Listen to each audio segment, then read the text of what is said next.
Let's move on. Next up, 4:25 p.m. Eastern. This is an absolute beauty. Buffalo Bills 6-6, just 1-4 on the road at the Kansas City Chiefs 8-4, 4-2 at home. We're at Arrowhead Stadium in Kansas City, Missouri. 36 Fahrenheit, partly cloudy, 9 miles per hour. Let's get into the line history here for this one. We'll start with the side. From a side perspective here, Buffalo is +2.5 over at Pinnacle. They opened up +2.5. No movement. None. Wild. This total is at 47.5, juice to the under. Open up at -107, 6 cents of movement to -113. Get to the cash flow in this one. We have 68% of the tickets and 40% of the cash. 68% of tickets, 40% of cash on the Bills. So there are some big bets coming in on the Chiefs. 63% of the tickets, 78% cash on the over. This was another game I was very excited to talk out. I did not, I get so much out of this show. So Doug is on the Bills +2.5. North End says he's not a big futures guy, but he was staring at Buffalo futures all day.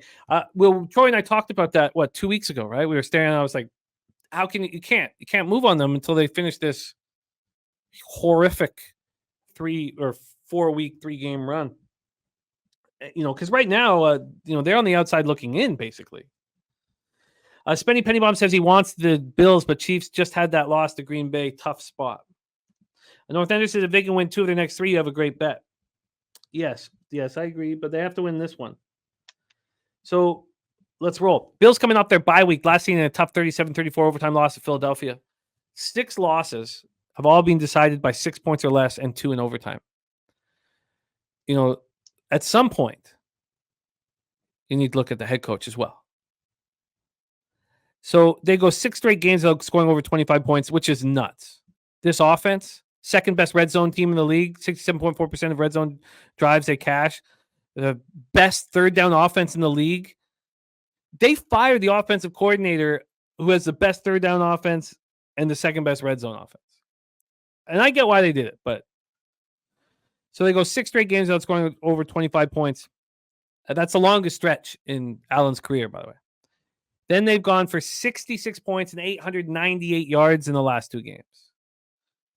Their defense is middling and mediocre. And look, they had to deal with injuries, and it affected them, and it's hurt them. And you see it, and then you have the domestic issue that's plaguing the defensive front. So, look, Von Miller is a problem. Not having Matt Milano is a problem. You see it. They're 13th in red zone defense, 17th in third down defense. Chiefs come in off a tough 27-19 loss at Green Bay.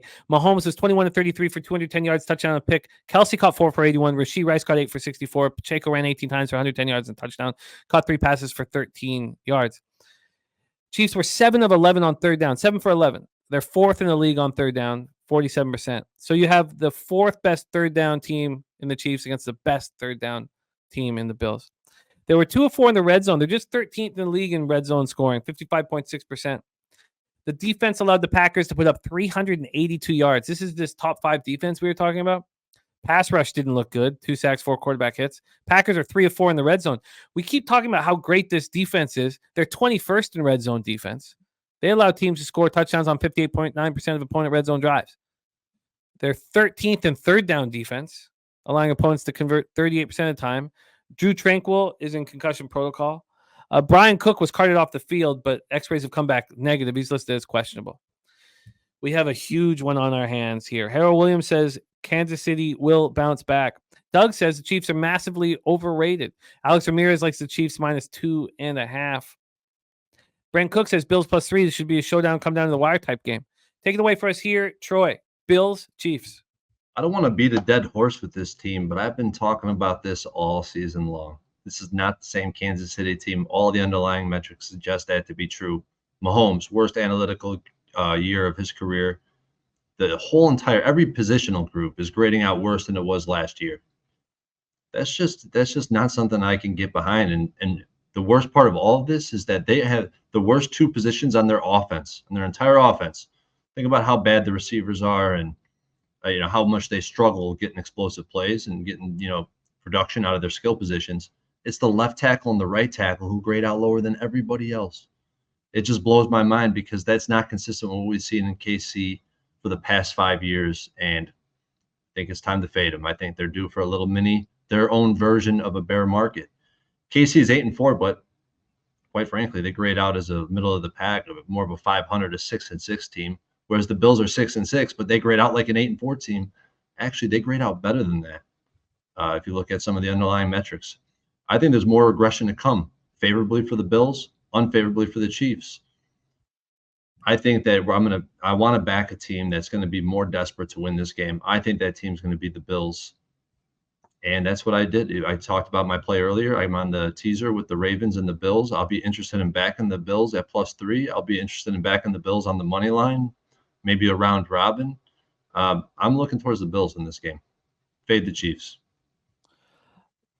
That 3 is good. Let's see how much it costs here.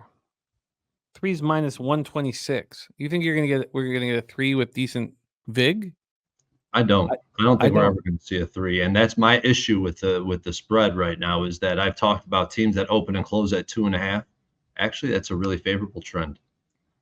Very favorable trend. Home teams that open and close at 2.5 do not cover.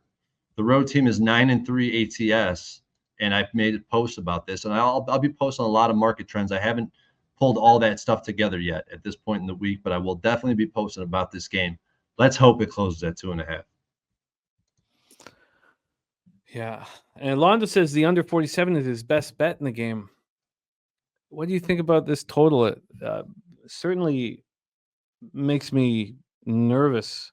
We have seen a slight 6-cent move towards the under, which is a good sign if you love it. What do you think of the total in this one? I'm so strong on the side. I doubt I'll be betting a total at this point. These 47.5s, 48s. I like to bet them when we've seen sharp moves or strong, not sharp moves. Just we see the books moving it towards the over. In this case, it's moving towards the under. But being priced in this range in general, the books are already coming with sentiment that this game is going to go over the total. Just setting that line that high, opening it up this high, makes me lean towards the over, not the under. Well, I wish the Chiefs didn't lose, but I see what you're saying. It would be a slam dunk if the Chiefs are coming in off of a win. But I still like the look. I still think that we're at the point now where, and I know they already fired the offensive coordinator, but jobs are on the line. Jobs are on the line for the Bills. Season's on the line. And I think that they play well here. I think they play really well. So I'm interested. This team with Josh Allen at quarterback, 6-0 ATS, 6-0 straight up off of a bye week. Not like I put too much eggs in that basket. Just another metric I wanted to throw out there. I'm interested in the Bills as well. I'm not going to bet them tonight. I want to sit with this a little longer. That is Bills, Chiefs.